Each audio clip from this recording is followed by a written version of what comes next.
Mtume ya Rabbi.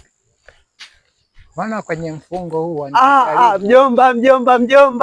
Mjomba. Nimekukuta mjomba. Unasoma mjomba? Umekuja muda mwafaka mjomba. Lakini mjomba hapa mjomba.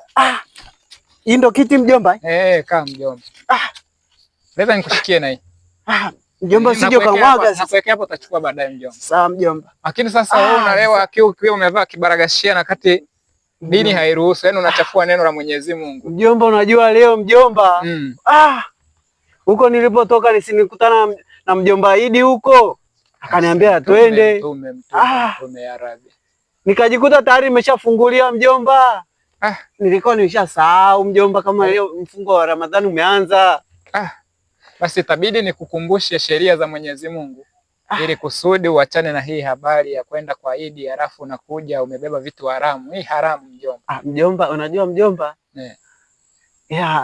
Kwani ni leo unanipa hiyo somo leo kesho? Ujue mtume wetu alitumia muda mwingi sana na alijitoa kweli kututafutia sisi maisha mema na baadaye huko kuna kiama baadaye mjomba.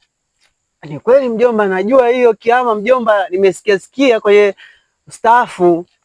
Sasa wewe vizazi vyako kuanzia babu yako alikuwa yule Shehali, Shehidi, Shenani yule. Wewe kabisa mjukuu unakuja kuwa hivi kweli mjomba? Mjomba kweli hapo mjomba nimekosea kweli mjomba. Alhamdulillah. Hali kabisa mjomba. Habari sio nzuri. Sawa mjomba, nimekuelewa mjomba. Nisomee tu kidogo mjomba ili nikapumzika hapa nilipo nimechoka mjomba. Mtume